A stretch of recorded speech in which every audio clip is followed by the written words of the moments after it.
So welcome everyone, my name is Peter Iosif.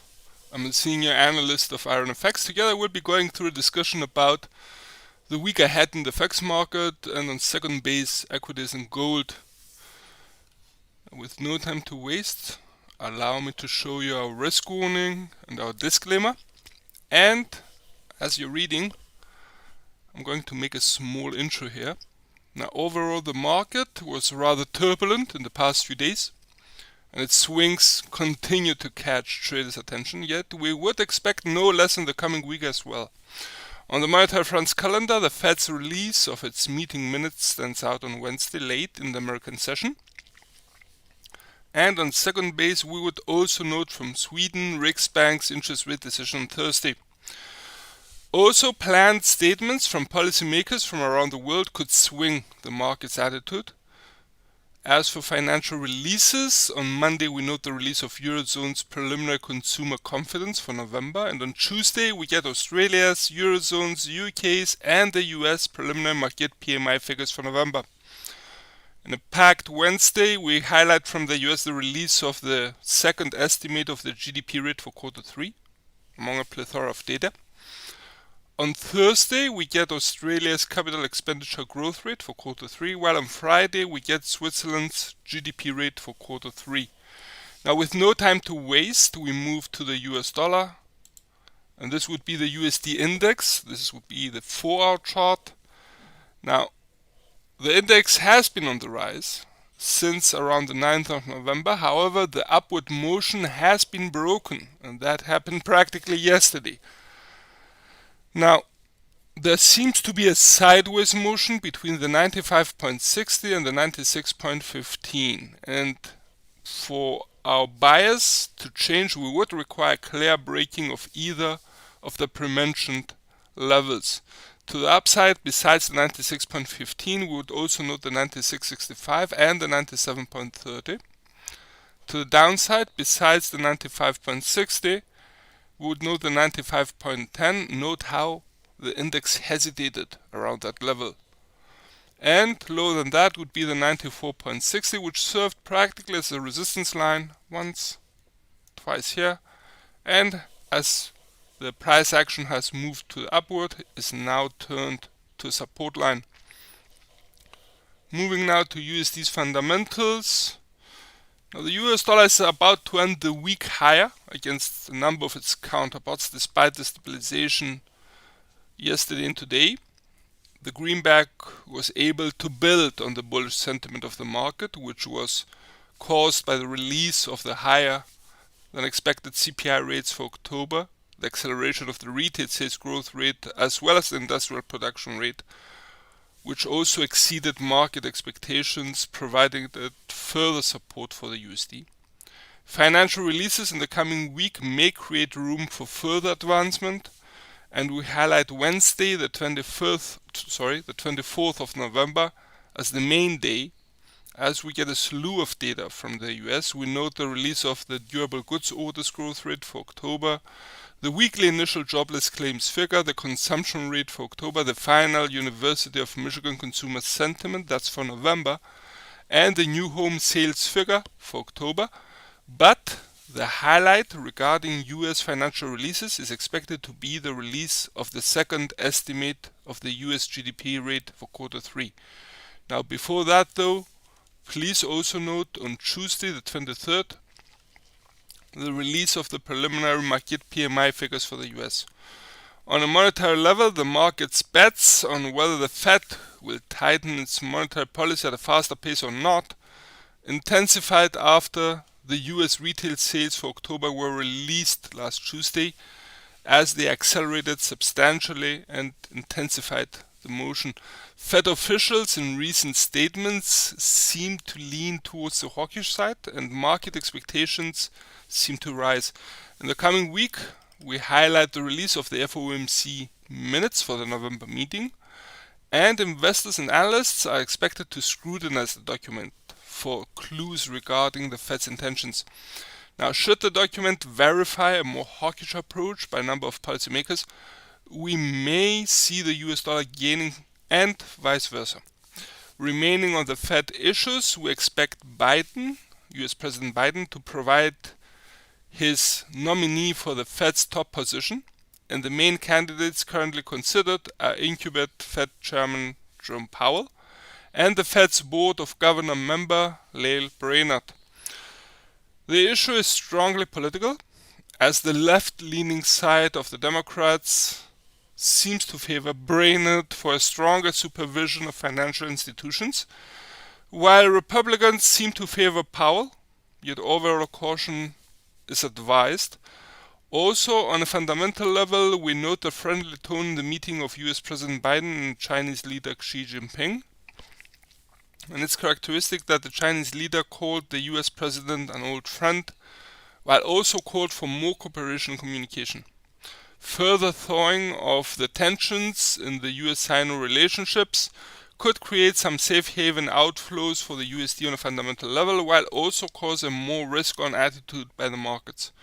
On the other hand, US Treasury Yellen's warning that the US government may run out of money on the 15th of December caused some disturbance among market participants. Now, despite the temporary solution being found by US lawmakers, some degree of uncertainty about the issue remains, but at a lower level. Moving now to the pound, and this would be cables for our chart, in an upward motion, and we tend to maintain a bullish outlook for the pair as long as the upward trend line continues to guide the pair's price action. However, note how it was threatened during today's early European session.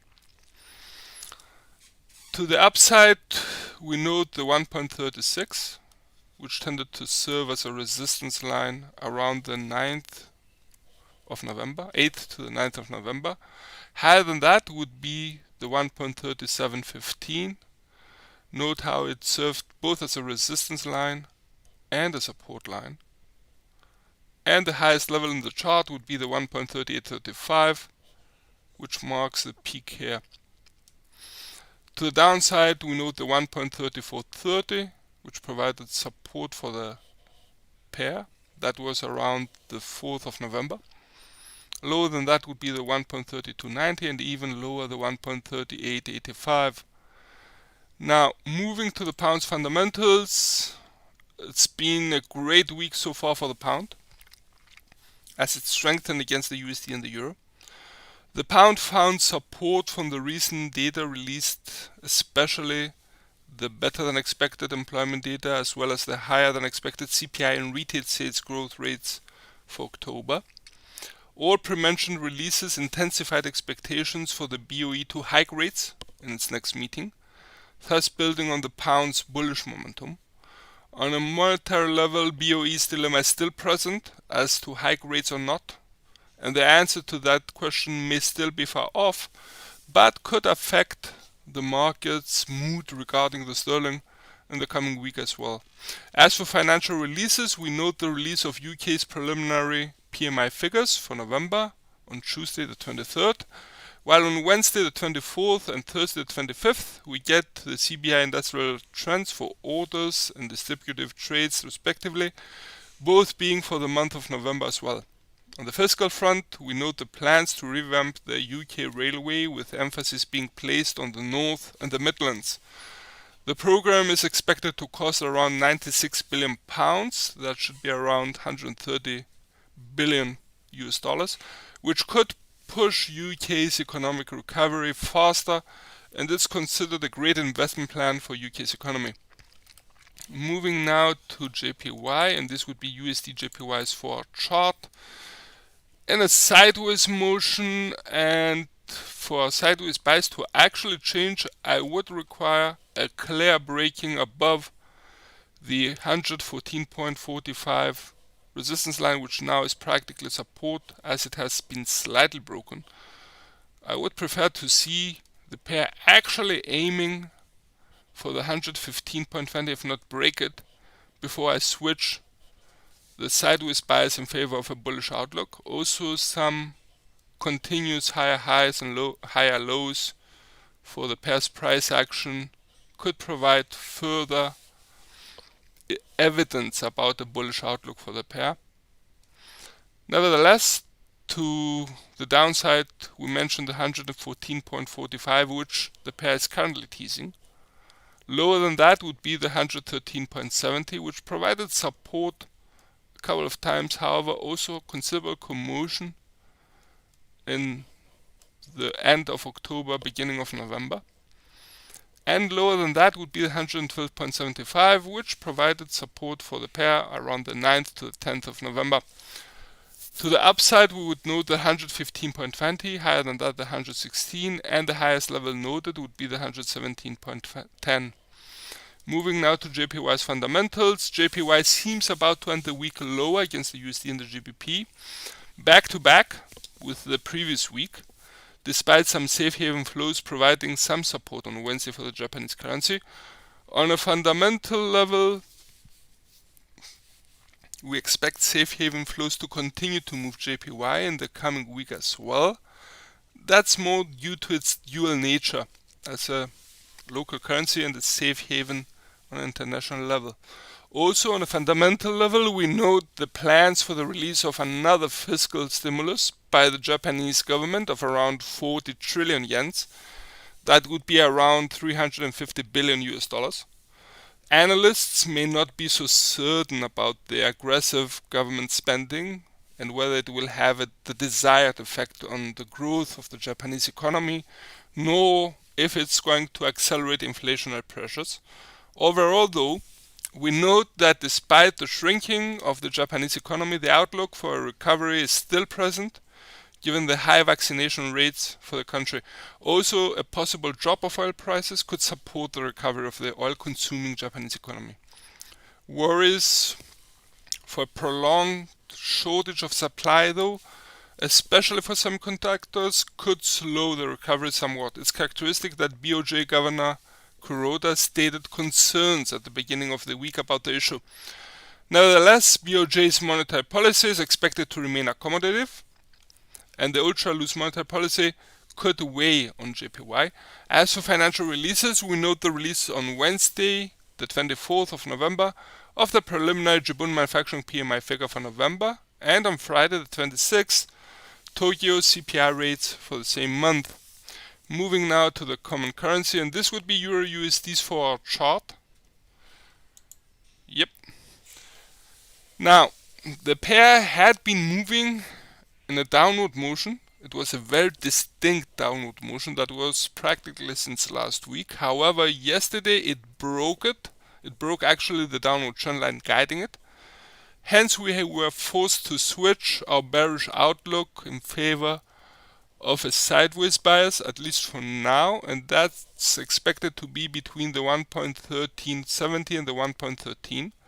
However, given that the RSI indicator below the 4-hour chart implies that the bearish sentiment of the market is still present, the breaking of the downward trend line could be just a correction higher, and hence the bearish movement could be maintained. However, to switch the sideways bias in favor of a bearish outlook once again, we would require a clear breaking of the 1.13 support line, the S1 right here. Now to the downside, we also note the 1.1225 and even lower the 1.1165. To the upside, we definitely note the 1.1370, which provided resistance and held its ground yesterday. Higher than that would be the 1.1445, which provided some commotion for the pair's price action around the 11th to 12th of November. And higher than that would be the 1.1515, which provided support around the 5th of November and has now turned into a resistance line as the price action has moved decisively lower. Moving now to the common currencies fundamentals. The common currency is about to end the second week lower against the USD, but also against the pound as well as CHF and JPY, in a clear indication of euro weakness. The solid financial data released in the past days from the US and the UK tended to increase market expectations for a more hawkish stance for the Fed and the BOE, in contrast to the dovish ECB, thus increasing the adverse interest rate differential outlook for the euro.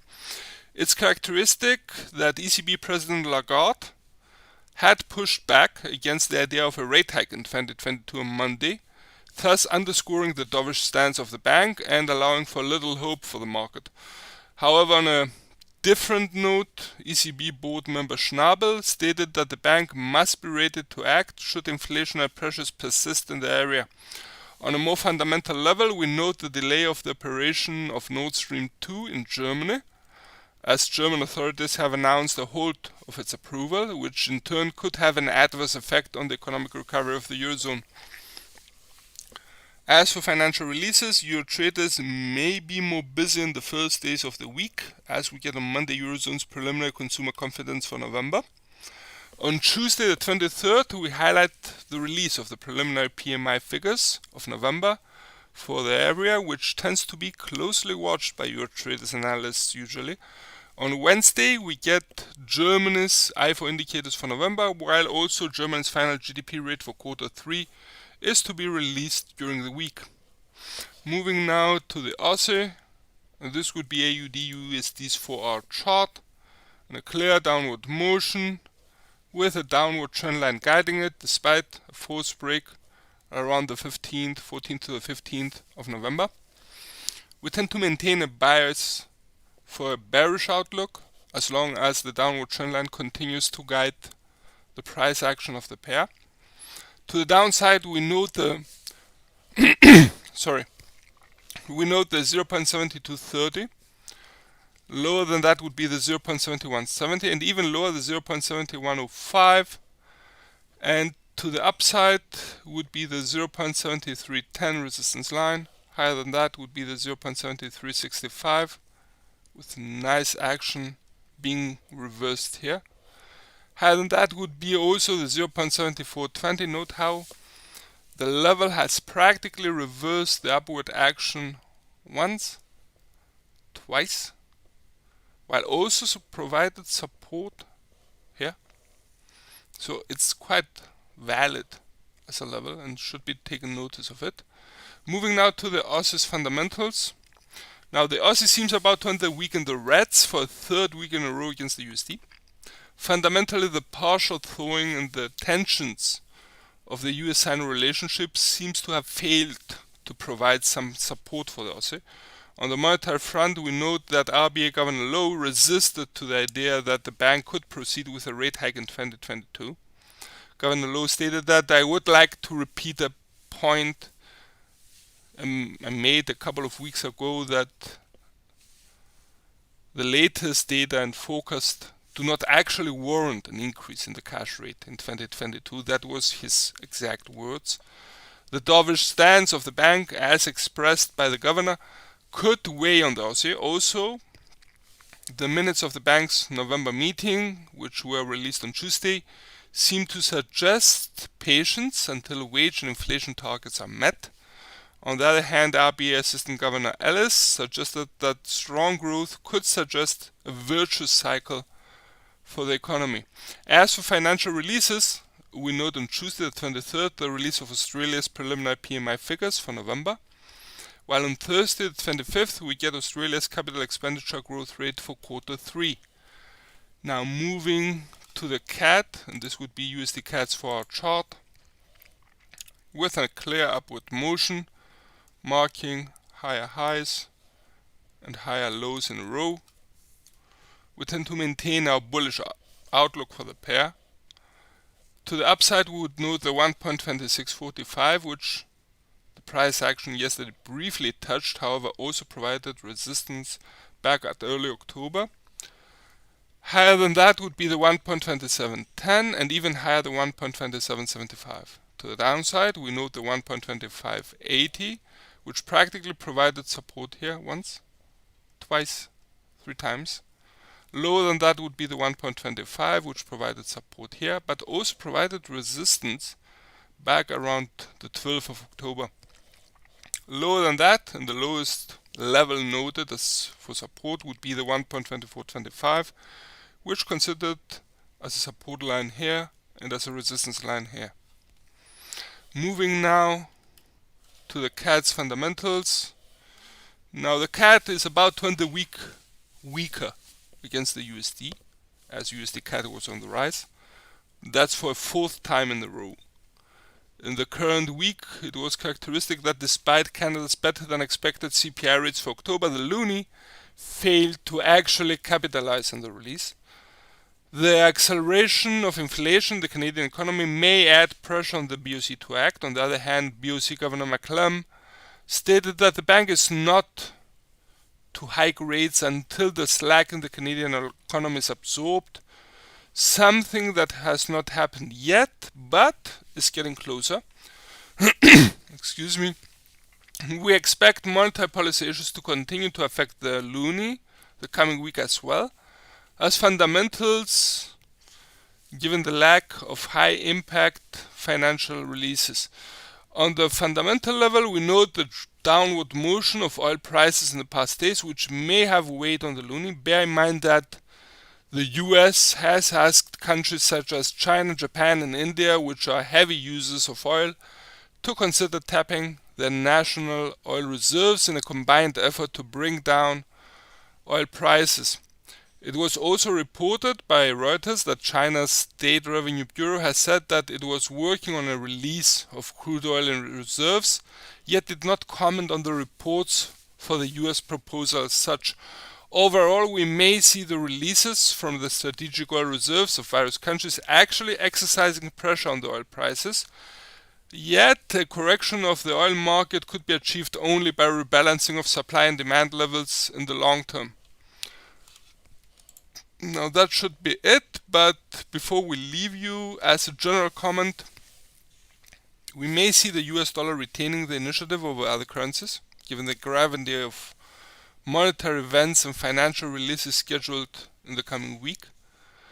On the other hand, though, the main high-impact financial releases from the US seem to concentrate on Wednesday, leaving room for other currencies to shine for the rest of the days. As for the US equities markets, we saw some mixed reactions on Thursday, as financial data tended to imply a stability in the US employment market, yet a greater degree of economic activity. A positive risk on market sentiment could provide the necessary tailwinds for indexes to reach new record highs, should they actually be materialized. On the flip side, gold seems to have weakened somewhat, yet some hesitation regarding the direction of the precious metal seems to be present, which once again interrupted the negative correlation of gold with the US dollar. Nevertheless, the traditional relationship between gold and the greenback could be reinstated in the coming week, while safe haven flows could also affect the precious metals directions, yet that remains to be seen. Last but not least, please note, next Friday, the 26th, is to be Black Friday, and there could be some unexpected moves in the market, so be a little bit on your guard. From all of us here at IronFX, best wishes for solid trading.